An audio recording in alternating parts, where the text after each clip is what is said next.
insane. And so I think Why the fuck she spitting, bro?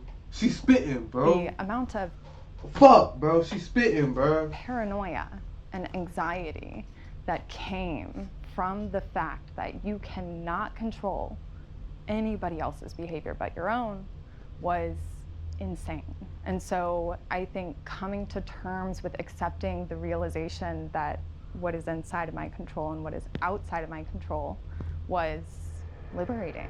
I'm interested to hear the disagreeers because, again, I think we have 3 people on the cheater side and then 1 on the cheated on. So disagreeers, please step forward. I don't disagree. I didn't hear the prompt.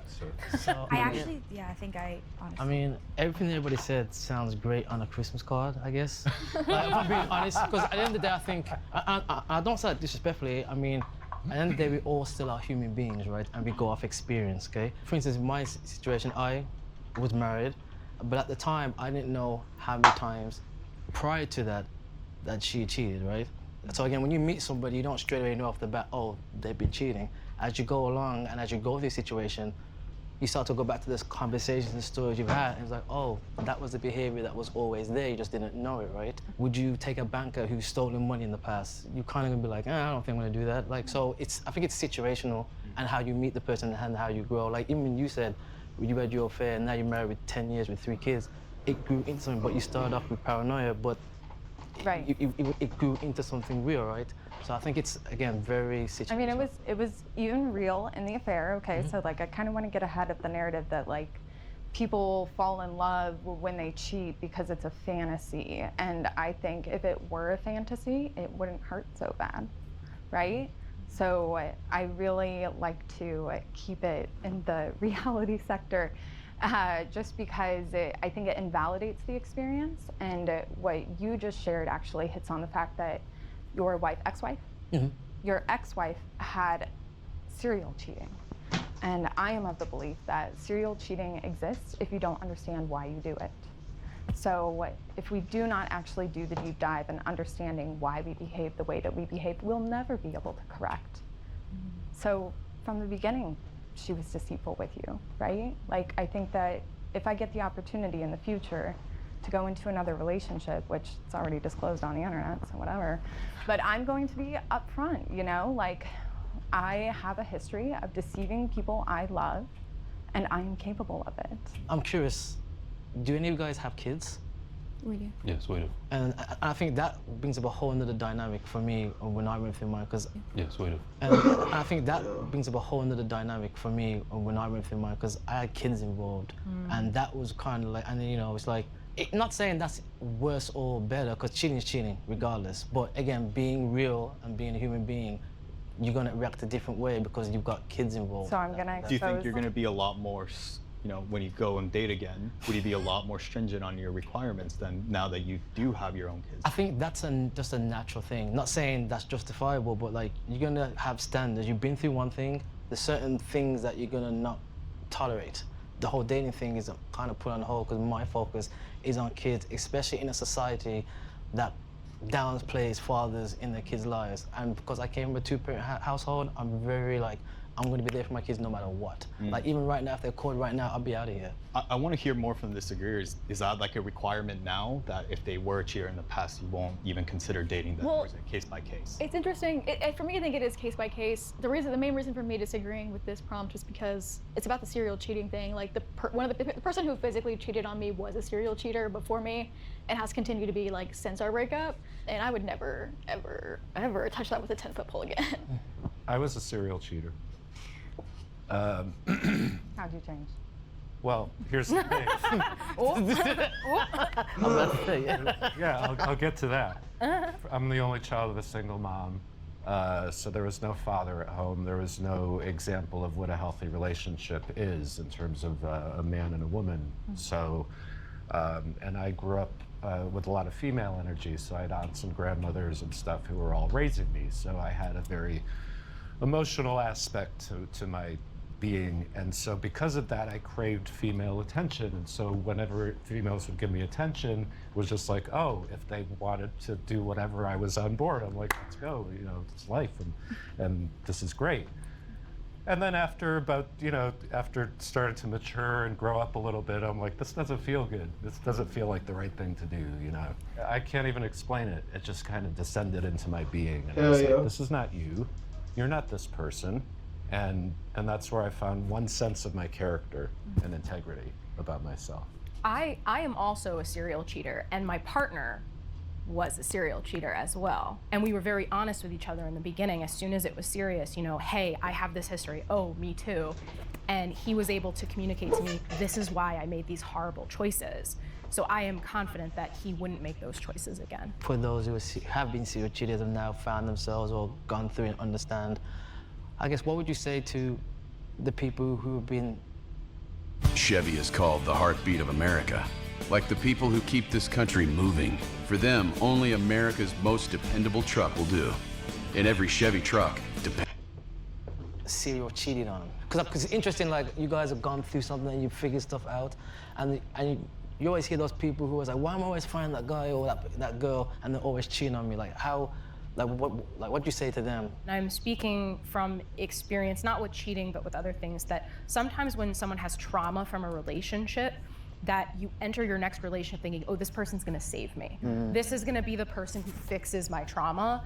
And it becomes this cycle of trauma where that person then is like, oh, this person thinks of me as their savior, and they'll take advantage of that. And that is not, like, I'm not victim blaming. That is not to say that, like, and it's your fault. No, but that's a relationship thing. Yeah. What you're talking about is like, in relationships, when you find yourself finding the same kind of people, you have to stop finding people and go, what is it about me? What do I have to figure out about me and what's going on? And how I feel about other people and what my boundaries are and all.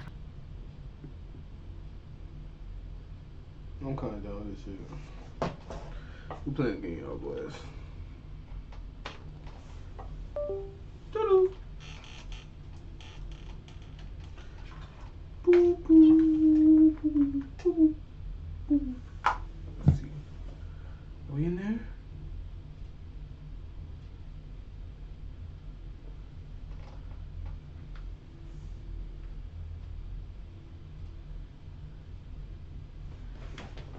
Ooh,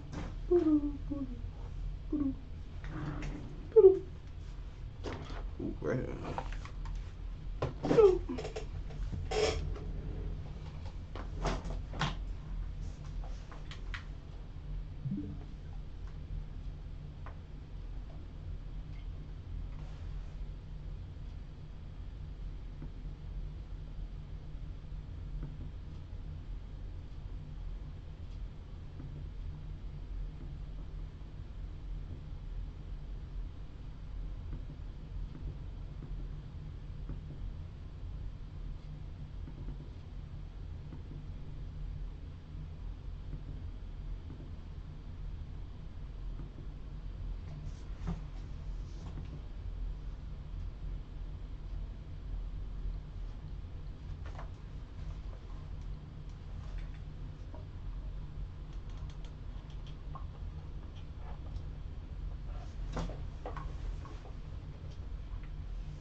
This ain't no place for it. What the fuck we playing?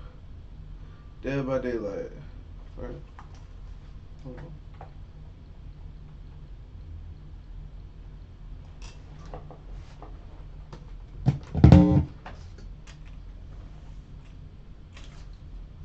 Yeah.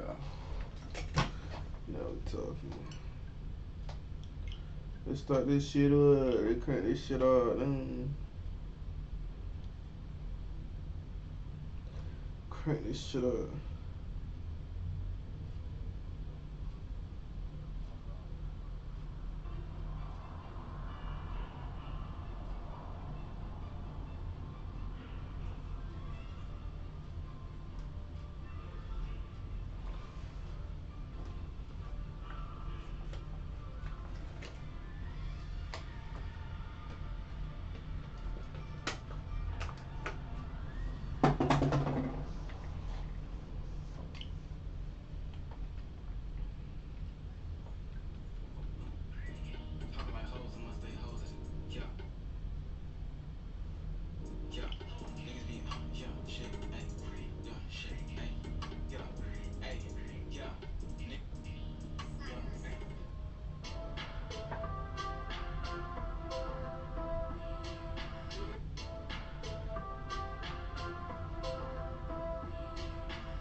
can save my kid.